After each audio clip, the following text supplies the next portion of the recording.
विजय त्रिवेदी और मेरी सहयोगी अलका शाही और कपिल श्रीमाली। जयपुर, सीकर, बीकानेर, जोधपुर, नागौर और बाड़मेर होते हुए आज हम पहुंच गए हैं मेवाड़ के सबसे अहम शहर उदयपुर में। करीब 1500 किलोमीटर के सफर के बाद आज हम हैं सुकून भरे खूबसूरत झीलों वाले शहर उदयपुर में। कहा जाता है कि मेवाड़ जिसने जीत लिया उसके विजय रथ को राजस्थान में रोकना मुश्किल है। तो क्या बीजेपी के मिशन 25 को मेवाड़ अहम भूमिका निभाएगा, इस पर हम चर्चा करेंगे। लेकिन दिल्ली चलो का खास मकसद है कि चुप्पी तोड़ो, हल्ला बोलो, यानी हमारे जो नुमाइंदे हैं उनसे सवाल कीजिए कि उन्होंने अब तक क्या किया, आगे वो क्या करेंगे। इन सब सवालों के लिए ही ये कार्यक्रम है और खास तौर से ये कार्यक्रम है जनता के लिए कि जनता की आवाज़ सीधे सीधे हमारे नुमाइंदों तक पहुंचे। आज हम हैं उदयपुर में और उदयपुर की सबसे खूबसूरत झील फतेह सागर पर, जिसके लिए मैं बहुत बहुत आप सब लोगों का शुक्रिया अदा करता हूँ। हमारे साथ हैं भारतीय जनता पार्टी की नेता, वरिष्ठ नेता और मेयर रजनी गांधी जी, कांग्रेस के वरिष्ठ नेता दिनेश यादव जी, आम आदमी पार्टी के उम्मीदवार डॉक्टर वेलाराम मीणा और सीपीएम से राजेश सिंह जी और छात्र नेता, युवा नेता सूर्य प्रकाश सोहाल का आप सबका बहुत बहुत स्वागत है। रजनी जी, कहते हैं कि मेवाड़ जो जीत लेगा वो राजस्थान में उसके विजय रथ को रोकना मुश्किल है। आपकी पार्टी का है मिशन 25, लेकिन दिनेश जी इतने पास बैठे हैं, उनके सांसद साहब ने 1,75,000 वोटों से पिछली बार चुनाव जीता था। बहुत मुश्किल काम है। बिल्कुल कोई मुश्किल काम नहीं है। निश्चित रूप से पहले उन्होंने जीता होगा, परंतु अब हम जीतेंगे। 15 में से 10 बार कांग्रेस ने सीट जीती है। कोई दिक्कत नहीं है, 11वीं बार हम जीतेंगे जी। हम भारतीय 15 में से अभी जो यह चुनाव होने वाला है, यह चुनाव भारतीय जनता पार्टी के अर्जुन जी मीणा ही जीतने वाले हैं, बिल्कुल तय है जी। क्योंकि निश्चित रूप से कांग्रेस ने जो किया है पिछले 5 वर्षों में, उससे वास्तव में जनता उकता चुकी है। और पिछला जो चुनाव था उसमें 28 में से 25 सीटें भारतीय जनता पार्टी के पक्ष में विधायकों ने जीती है। तो मैं दावे के साथ कह सकती हूँ कि यह चुनाव, आपने जो मिशन 25 कहा है, मिशन 25 भारतीय जनता पार्टी के लिए विजयी साबित होगा। निश्चित रूप से यह जनता का रुख है, जनता का भारतीय जनता पार्टी के प्रति प्रेम है, जनता का भारतीय जनता पार्टी की नीतियों के प्रति प्रेम है। दिनेश जी, कांग्रेस जो है 15 में से 10 बार चुनाव जीती है, लेकिन पिछले विधानसभा चुनाव में क्या हाल बना दिया आपने पार्टी का कि 28 में से 25 सीटें बीजेपी को मिली और उदयपुर के 8 में से 1 सीट सिर्फ आपके पास है। क्या करेंगे? पूरी सफाई कर दी है उन्होंने। तो देखिए विजय जी, एक पुराना दोहा है जी कि रही मन हांडी काट की, चढ़े ना दूजी बार। ये कांग्रेस भारतीय जनता पार्टी ने झूठ बोलकर के आदिवासियों को बरगला करके कांग्रेस की योजनाओं को की आलोचना करके, मैं आपसे पूछना चाहता हूँ जो आप लोग बात कर रहे हो जी कि आपके मुख्यमंत्री वसुंधरा राजे ने ये कहा कि दवाइयों में जहर है। आप सवाल पूछेगा। सारे जमाने में कहती गई कि दवाइयों में जहर है, इन दवाइयों को आप मत लेना, लेकिन आज वही योजना आपने क्यों लागू करी? आज हमसे ज्यादा हम जवाब दीजिए इस बात का। दिनेश देखिए,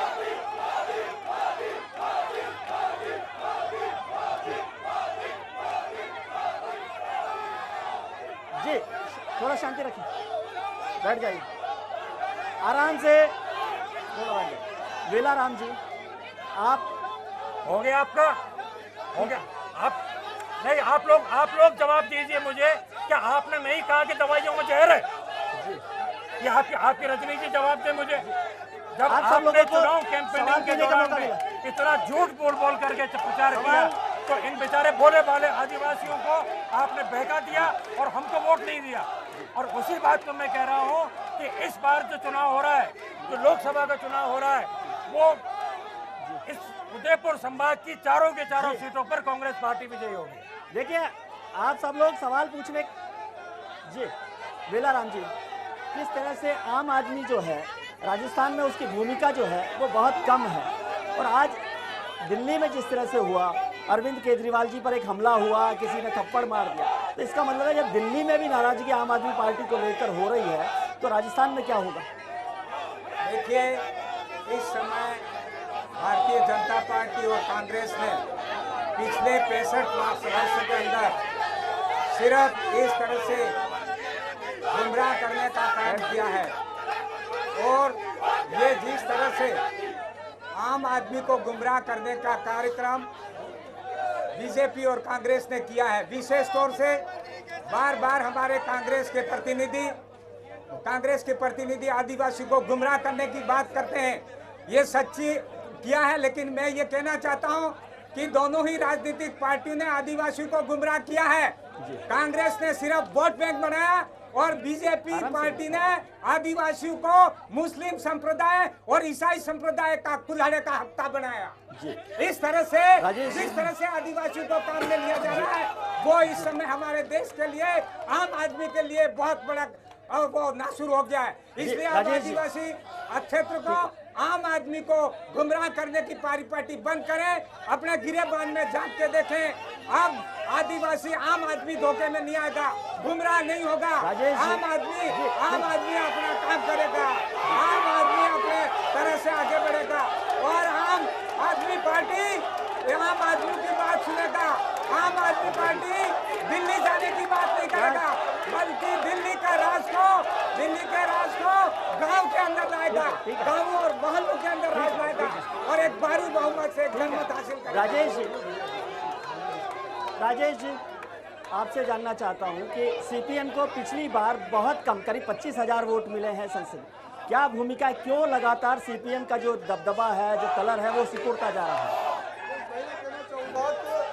आज देश की जनता को, उदयपुर की जनता को जो मुद्दे हैं उस पर वोट का सोचना चाहिए। जो देश से जुड़े मुद्दे हैं, महंगाई, भ्रष्टाचार, रोजगार, उस पर बात होनी चाहिए और उदयपुर के मुद्दे, जो विकास के मुद्दे, जो केंद्र से जुड़े हुए मुद्दे हैं, उस पर बात होनी चाहिए कि यहाँ पर ब्रॉडगेज कैसे आए, यहाँ पासपोर्ट ऑफिस कैसे खुले, यहाँ पर शिक्षा के लिए कैसे हब खुले, या कैसे नई इंडस्ट्री खुले। लेकिन उस पर बात नहीं कहना चाहता। मैं एक महत्वपूर्ण सवाल कहना चाहूँगा आपसे और बात करना चाहूँगा हमारे सभी साथियों से। कभी 4 रोज पहले उदयपुर में और पूरे राजस्थान में एक समाचार छपा है जिसमें यह बताया कि जो कांग्रेस की सरकार की पिछली, उन्होंने कोडियों के नाम पर जिंदल ग्रुप जो है उसको जमीन, अरावली पर्वत संख्या है उसकी जमीनें दी और वहाँ पर जो सड़क है, नाले हैं, जो कुएं हैं, वो भी दे दिए। और उस समय भाजपा ने काला पत्र जारी किया और यह कहा इस भूमि जो अवाप्ति की किसानों की, उसमें 4,30,000 करोड़ रुपए का कांग्रेस सरकार ने घोटाला किया और काला पत्र जारी किया। लेकिन वही भाजपा सरकार में आते ही 4 दिन पहले हाईकोर्ट में ये हलफनामा दायर करती है कि अवाप्ति सही की है। तो ये जब सत्ता में होते तब अलग बात है और विपक्ष में होते तब अलग बात है। इसलिए मैं ये कहना चाहता हूँ जनता को जो वास्तव में जनता के लिए कौन लड़ता है उस पर बात करनी चाहिए। जी, सवाल दिनेश जी से करना चाहती हूँ कि आपने अभी बताया कि 4-5 साल आपका राज रहा और आपने दवाई और सब मुफ्त में दी। अगर आपने और अशोक गहलोत ने अगर इतने काम किए थे तो आज आपकी सरकार में क्यों नहीं है? आज अशोक गहलोत क्यों इतने उसमें बैठा है? और भारतीय जनता पार्टी आप हर वक्त वसुंधरा जी के लिए इतना बोलते रहे, पर जनता ने आपको मत पेटी में जवाब दिया है। आप इस बात का जवाब दें, आपने जनता के बीच जाके अगर इतना काम किया था तो आज जनता ने आपको वोट क्यों नहीं दी? आपने जो बात कही है, मैंने शुरुआत में ये बात कही है आपसे कि बात कही है कि अगर ये जो चुनाव है नगर निगम का नहीं है, ये जो चुनाव है विधानसभा का हो गया आपका सवाल, जो चुनाव है दिल्ली का है और आपके चैनल पर दिल्ली चलो चुप्पी तोड़ो हल्ला बोलो, आपको ये बात ध्यान में आ जानी चाहिए कि जिन मुद्दों के आधार पर आपको प्रश्न पूछे जा रहे हैं, आपको उन्हीं प्रश्नों का उत्तर देना चाहिए, अन्यथा हंगामा करने की जरूरत नहीं है। आपको ये बात बताना चाहिए कि आपने ब्रॉडगेज पे क्या किया है। आपको ये बताना चाहिए कि आपके सांसद ने भले विकास के काम के लिए बता रहे हैं, आपके सांसद ने विकास के काम किए होते तो विधानसभा के चुनाव में स्वयं जी, की ठीक है। पत्नी एमएलए के उम्मीदवार चुनाव क्यों जी हारती? ठीक है, दिनेश जी, दिनेश जी, अगर आप शांति से सुनिए, जी आप पहले तो मैं इन बहन जी की बात का जवाब देना चाहता हूँ कि अगर हमने अच्छे काम किए हो तो हमको ये क्यों दिन देखने पड़ते हैं। जी, मैंने आपको शुरू में ही कहा जी कि 100 बार किसी झूठ को बोला जाता है तो लोग उसको सच मान लेते हैं। आपने, आपकी नेता ने, आपकी पार्टी ने पूरे कैंपेनिंग में 1000 बार झूठ बोला, जनता ने उसको मान लिया, हम स्वीकार करते हैं। वही कल्याणकारी जनता सराखों पर है, वही कल्याणकारी योजनाएं आज चल रही हैं, उनको आप चला रहे हो, उन दवाइयों को आप दे रहे हो, आज वो अमृत कैसे हो गई। जी, दूसरा मैं अध्यक्ष जी आपकी बात का जवाब देना चाहता हूँ, मैं आपकी बात का जवाब देना चाहता हूँ। आप बैठ जाइए, आप बैठ जाइए,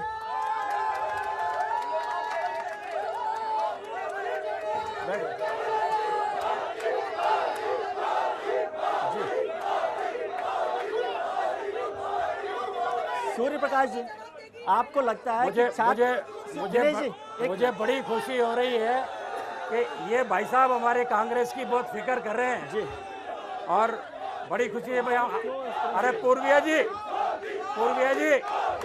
भाई, इनको मेंबरशिप कराओ अपने कांग्रेस की, इनको कांग्रेस की बड़ी चिंता हो रही है, मेंबरशिप कराओ इनको कांग्रेस की। आपको लग रहा है कि हिंदुस्तान में मैं आपकी सबसे बात बड़ा का जवाब दिनेश जी, देना एक चाहता मिनट। हूँ। विकास विजय जी, एक मिनट, मैं आपकी बात का जवाब देना चाहता हूँ। विकास कार्यों की बात करना चाह रहे हैं। इस 5 साल के शासनकाल में 128 करोड़ रुपया, सुनिए, दिनेश जी, 128 करोड़ रुपया डिटेल में आइए। इस झीलों के संरक्षण में दिया है, झीलों के विकास में दिया है। 380 करोड़ रुपया आपकी देवास पेयजल योजना में दिया है। क्या क्या पूछना चाहते हो? चलिए इस पर विकास के काम इतने हुए हैं आपके यहाँ पर। ठीक है, आप हमारे साथ बने रहिए। ब्रेक के बाद हम आएंगे लौटकर और सूर्य प्रकाश जी से बात करेंगे कि जो छात्र राजनीति है, जो युवा वोटर है, वो क्या करना चाहता है और क्या वो हिंदुस्तान की तस्वीर को बदलना चाहता है। हम हैं उदयपुर शहर में, फतेह सागर झील से बहुत ठंडी हवा आ रही है, लेकिन मिजाज यहाँ के वोटर का बहुत गर्म है। तुरंत लौटते हैं, आप हमारे साथ बने रहिए।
ब्रेक के बाद आपका एक बार फिर स्वागत है। हम हैं खूबसूरत झीलों के खूबसूरत शहर उदयपुर में, जहां फतेह सागर झील से बहुत ठंडी हवा आ रही है, लेकिन वोटर्स का राजनीति का मिजाज यहां पर गर्म है। और हमारे साथ है बहुत खूबसूरत पैनल जो सब सवालों का जवाब देने के लिए तैयार है। सूर्य प्रकाश जी, आपसे बात हम कर रहे थे कि हिंदुस्तान की राजनीति में खासतौर से इस वक्त 2020 तक हिंदुस्तान दुनिया का सबसे युवा नौजवान मुल्क होगा, जब उसकी एवरेज होगी 29 साल। इस समय भी 35 से कम उम्र के करीब 50% वोटर है। लेकिन हमारे जो पॉलिटिकल लीडर्स हैं, हमारी पॉलिटिकल पार्टीज है, उनके यहाँ पर यंग लीडर्स की या यंग लोगों की जो समस्याएं हैं, परेशानियां हैं, मुद्दे हैं, उनका कोई एजेंडा नहीं है। शुरुआत मैं करूंगा, जो भरा नहीं हो भावों से, बहती जिसमें रसदार नहीं, वह हृदय नहीं, वह पत्थर है जिसमें स्वदेश का प्यार नहीं। एक बार उदयपुर की जनता आप सभी का स्वागत करेगी। एक बार भारत माता की। ये देशभक्ति का जज्बा उदयपुर में सिर्फ आज ही नहीं, सदियों से रहा है। यहाँ की जनता को कभी भी धर्म और संप्रदाय के नाम पर कभी भी किसी ने भड़काया नहीं गया। लोगों ने कोशिश की होगी। हमें याद है, जो धड़ राखे धर्म को ते ही राखे करतार। महाराणा प्रताप की सेना में हकीम खां सूरी भी एक सिपाही थे। यहाँ पर युवाओं ने कभी भी धर्म के आधार पर वोट नहीं दिया। यहाँ का युवा विकास चाहता है, यहाँ का युवा रोजगार चाहता है। मैं आपको बता दूं, उदयपुर में करीबन 6,500 से 7,000 युवा हर वर्ष यहाँ से पास आउट होकर जी रोजगार के अभाव में पलायन कर जाते हैं। उदयपुर में इंडस्ट्रीज की बहुत बड़ी कमी रही है। उदयपुर में कोई भी बड़ी इंडस्ट्री विगत 10-15 वर्षों में नहीं आ पाई है। कुछ बड़ी इंडस्ट्रीज थी, वो बंद कर दी गई। जिस तरह आपको पता है हिंदुस्तान जिंक का प्राइवेटाइजेशन कर दिया गया, आपको पता है कि उदयपुर कॉटन मिल बेच दी गई, आपको पता है लक्ष्मी विलास बेच दिया गया, बहुत सारी चीजें हैं। पर आज और बीजेपी दोनों से ये है जी कि ये कब तक वंशवाद, परिवारवाद, क्षेत्रवाद, भाषावाद जैसी कुरीतियों को पालते रहेंगे। जी जी मेरा क्वेश्चन बीजेपी से है कि उनकी मैडम ने जो आर्ट एड के नाम पे लोगों को, युवाओं को बरगलाया, उसका क्या किया जाएगा ताकि हमें पता चले कि हमें क्या करना है आगे। जी इधर आज जो राजस्थान के अंदर वसुंधरा जी ने कहा हम 15 लाख को नौकरी देंगे, मगर एक को भी नौकरी नहीं दी। और दूसरा प्रश्न ये है कि हम सस्ता ही करेंगे जिसमें दाल का 100 रुपए भाव की दाल और सब और ज्यादा महंगाई हो गई, लाइटें वगैरह न। कपिल इधर एक मिनट, इधर कपिल। ऐसा है अभी जो मंच पे जो कांग्रेस के नेताजी बैठे हैं, उन्होंने ये कहा काट की हांडी बार बार में नहीं चढ़ती। ये काट की हांडी 2 बार चढ़ा चुके, तीसरी बार नहीं चढ़ेगी। जी एक भारत माता की। मैं एक प्रश्न दिनेश जी को पूछना चाहता हूं। पिछली बार इसी जगह दिनेश जी नाम के व्यक्ति हारे थे, अब की बार उनके प्रतिनिधि के रूप में आप बैठे हैं। और एक प्रश्न और आपके सांसद साहब ने न ब्रॉडगेज को देखा, न पासपोर्ट कार्यालय को देखा, न उदयपुर के विकास को देखा, न झील संरक्षण को देखा। आपके सांसद ने सिर्फ उदयपुर के साथ धोखा किया, उसका जवाब अब की बार युवा देगा। जी ठीक है, अब सवाल दिनेश जी, अब ठीक है दिनेश जी। जैसा अभी भाई ने बताया जी कि नंबर 1 तो इन्होंने सवाल किया कि पासपोर्ट कार्यालय के बारे में। पासपोर्ट कार्यालय उदयपुर के लिए सैंक्शन हो चुका है जी, लेकिन आचार संहिता लगने के कारण वो इम्प्लीमेंट नहीं हो पा रहा है। तो मैं भाई को ये बात बताना चाहता हूँ। नहीं, लेकिन आपकी सरकार रहते हुए, आपके सांसद रहते हुए वो उदयपुर से जोधपुर कैसे चला गया? वो सरकार भी आपकी थी, सांसद भी आपके थे। पुरानी बात में जाने का कोई मतलब नहीं है। नई बात यह है कि यहाँ पर उदयपुर के लिए पासपोर्ट कार्यालय मंजूर हो गया है और उसका आचार संहिता की वजह से इम्प्लीमेंटेशन नहीं हुआ। दूसरा, मेरे भाई ने कहा कि झीलों के संरक्षण के लिए कोई काम नहीं किया गया। 128 करोड़ रुपया झीलों के संरक्षण और खूबसूरती के लिए कांग्रेस शासन में मंजूर हुआ। आपकी बात का जवाब मिल गया? जवाब दे रहे हैं वो जी। अच्छा, इसके बाद अभी भाई ने एक बात कही जी जी। एक सवाल था, उदयपुर के लोगों को सबसे बड़ी परेशानी, उदयपुर अहमदाबाद सबसे ज्यादा ट्रैवल करते हैं, लेकिन जो ब्रॉड गेज का मामला है वो इतने लंबे समय से यहाँ अटका पड़ा है। आपकी सरकार तो 10 साल रह ली यहाँ पर केंद्र में, उसके बाद भी आपका काम नहीं हो पाया। देखिए, मैं आपकी जानकारी के लिए बता दूं जी, ये तो समय की बात है। अगर आप ये सवाल पूरे सबूत के साथ मुझसे आप करना चाहते जी, तो मैं शायद वो पेपर्स लेके आता जी। अहमदाबाद उदयपुर की जो ब्रॉडगेज लाइन है, ये करीब इसकी प्रशासनिक स्वीकृति करीब हो चुकी है। ट्रेन आ गई, ब्रॉडगेज बन गई है, प्रशासनिक स्वीकृति इसकी हो चुकी है, प्रोसेस में है और हो जाएगा। रजनी जी ठीक है, रजनी जी ठीक है रजनी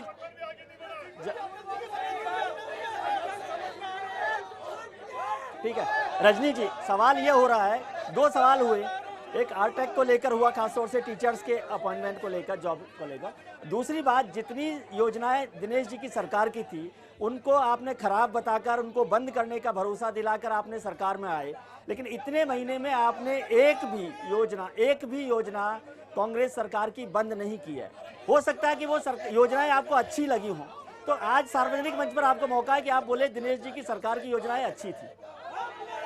मैं ये बात आपको बताना चाहती हूँ कि हमारी माननीय मुख्यमंत्री जी ने ये कहा है कि सरकार की योजनाओं की समीक्षा की जा रही है। अभी वर्तमान में जब तक समीक्षा नहीं होती है तब तक कोई योजना बंद नहीं करी जाएगी। दूसरी बात, मैं माननीय भाई साहब ने जो हमको बात कही है, मैं एक बात ज़रूर पूछना चाहती हूँ। एक सांसद होता है, शहर की जनता का विकास के लिए दिल्ली के लिए भेजते हैं। हम उनको सिर्फ राजस्थान के लिए नहीं, जो छोटी बड़ी सब समस्याएं होती है उनको संसद में लेकर जाना, दिल्ली की सरकार तक लेकर जाना, वहाँ से सेंक्शन लेकर आना। मैं माननीय सांसद महोदय से ये प्रश्न पूछना चाहती हूँ, उदयपुर के बाहर का प्रताप नगर का जो एरिया है वहाँ रोज़ एक्सीडेंट हो रहे थे पिछले बरसों से। जब बच्चे स्कूल आते हैं जाते हैं और एक्सीडेंट हो रहे हैं, क्या उनकी सरकार थी और उनकी मिनिस्ट्री से, नेशनल हाईवे से एनओसी लेकर आने वाली थी, मिनिस्ट्री से एनओसी लेकर आनी थी। पिछले 4.5 सालों के अंदर उन्होंने एक भी काम नहीं किया। अंतोतगत्वा नगर निगम की महापौर यानी मैं वहां पर गई और वहां से सैंक्शन लेकर आई। निश्चित रूप से यह हमारे सांसद का दायित्व था। दूसरी बात मैं ये कहना चाहती हूँ कि रेलवे के कारण से हमारे शहर के विकास के अनेक काम रुके हुए थे, तो क्या सांसद का दायित्व नहीं था शहर की जनता के लिए जो विकास के वादे किए उनके ऊपर वो खरे उतरते? तीसरा प्रश्न मैं ये करना चाहती हूँ, सांसद मद से नगर निगम के लिए क्या उन्होंने नगर निगम को 10 लाख का बजट मैंने हर वर्ष रखा, क्या उन्होंने एक भी ढेला नगर निगम ने शहर के विकास के लिए दिया है? और जहाँ तक ब्रॉडगेज का प्रश्न है, ब्रॉडगेज का प्रश्न को सुनते हुए मैं भी इतनी बड़ी उम्र की हो गई हूँ, परंतु आज तक यह रेलगाड़ी नहीं चली। इस जमाने की हमारे यहाँ पर रेलगाड़ी है, मुझे अभी भी समझ में नहीं आ रहा है किस गति से ये रेलगाड़ी चलेगी। मैं सोचती हूँ, लेकिन जल की गुणवत्ता पे एक पैसा भी खर्च नहीं हुआ। आज भी कई नाले बिलों में गिरे। उदयपुर की जनता मजबूरी में मलमूत्र का पानी पीने के लिए मजबूर है। हमारी नदियों को पूरी को बेच दिया गया है। हिंदुस्तान जिंक हमारा पानी, सारा पानी 4.5 लाख टन पानी उदयपुर का लेके जा रहा है। उदयपुर की जनता प्यासी मर रही है। उदयपुर की जनता मलमूत्र पीने के लिए मजबूर है। मैं आपके चैनल के माध्यम से राजस्थान की मुख्यमंत्री से पूछना चाहता हूं कि उन्होंने सत्ता संभालने के बाद में जनता में धोखा दिया है। वो जब यात्रा करने जा रही थी तो उसने कहा कि यदि हम सत्ता में आएंगे तो टेंट साफ कर देंगे, टेंट काम नहीं देंगे। पिछले टेंट 60 दिन की योजना बनाई, 60 दिवस की योजना में टेंट का उल्लेख नहीं है। हम डॉक्टर लगाएंगे, हम मास्टर लगाएंगे। मैं ये कहना चाहती हूँ कि राजस्थान के मुख्यमंत्री महिला होने के नाते, नगर निगम के महिला होने के नाते जो अभी युवा भाजपा का नेता ने सरेआम एक लेडीज के साथ इतना मारपीट की, इतना अत्याचार किया, उसको मारने ने क्यों नहीं बर्दाश्त किया? मैं यादव साहब से पूछना चाहता हूं कि कांग्रेस के वरिष्ठ नेता जनजय के पीर त्रिलोक जी पूर्व रोड पे बैठे हैं और आप कुर्सी पे क्यों बैठे? आपका परिचय दो।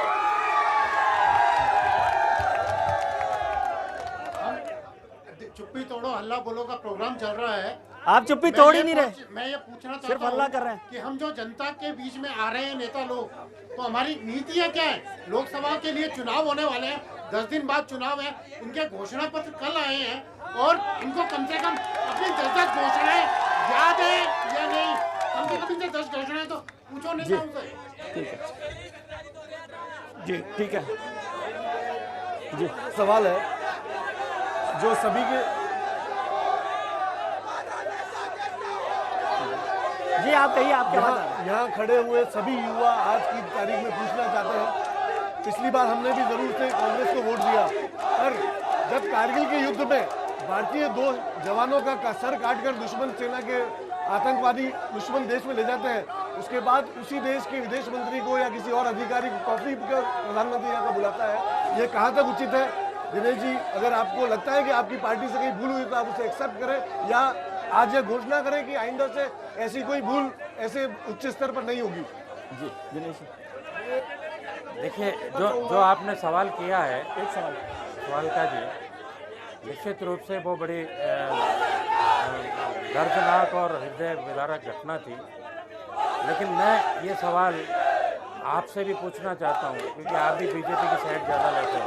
मैं रजनी जी से ही पूछना चाहता हूँ, सवाल ये कि जब आतंकवादी भारत के विमान को उसके बैठे हुए भारतीय यात्रियों को अपहरण करके ले जाते हैं और कंधार में आपके ही विदेश मंत्री, पूर्व विदेश मंत्री जसवंत सिंह जाते हैं और आतंकवादियों को छोड़ के आते हैं, तो क्या वो घटना शर्मनाक नहीं थी? सवाल ये है, दोनों ही घटनाएं शर्मनाक है, दोनों ही घटनाएं शर्मनाक है और दोनों ही घटना है घोर निंदनीय है। एक्सेप्ट नहीं करेगा। युवाओं को रक्षा, देश की रक्षा सबसे पहले, देश का स्वाभिमान सबसे पहले युवाओं के लिए सबसे सर्वश्रेष्ठ उनकी प्रायोरिटी वही रहेगी। कैमरा उधर चल रहा है नीतियों का, लेकिन नीतियों के मामले में हमारे जो सत्ताधारी दल है वो जवाब नहीं देना चाहते, क्योंकि ये एक ही थैली के चक्के बच्चे हैं।